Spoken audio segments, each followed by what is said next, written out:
ఈరోజు మన జీవితంలో నా దగ్గర ఉన్నది మీ దగ్గర లేకపోవచ్చు, మీ దగ్గర ఉన్నది నా దగ్గర లేకపోవచ్చు. కానీ మనం ఏం చేస్తాం తెలుసా?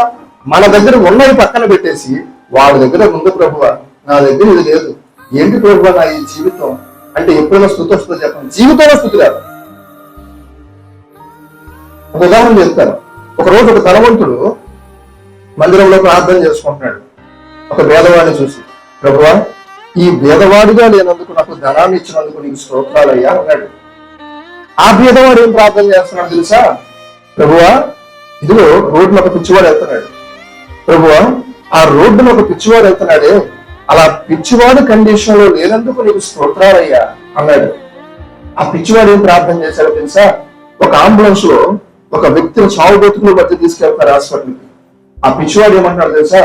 ప్రభువా నా దగ్గర ఏమున్నా లేకపోయినా ఆరోగ్యం ఇచ్చావయ్యా, వాని వలే నేను ఒక లేనందుకు నీకు స్తోత్రాలయ్యా అన్నాడు. ఈ అంబులెన్స్ హాస్పిటల్ దగ్గరకు వచ్చి ఆగింది. అప్పుడే ఒక వ్యక్తి చనిపోయి బయటకు వచ్చాడు, మార్చురీలో ఎక్కిస్తున్నారు. అప్పుడు ఈ హాస్పిటల్ స్ట్రెచ్చర్ మీద ఉన్నటువంటి వ్యక్తి ఏమన్నాడు? ప్రభువా ఇంకనూ నన్ను చావకుండా సజీవుడిగా ఉంచినందుకు నీకు స్తోత్రాలయ్యా అన్నాడు. దేవుడికి స్తోత్రం. ఇక్కడ 5 చూపించాను, ఒక్క వ్యక్తి మాత్రం దేవుని స్తుతించాల. ఎవరు చెప్పండి? చనిపోయిన వ్యక్తి. అంటే ఏం చెప్తుంది వాక్యం కూడా?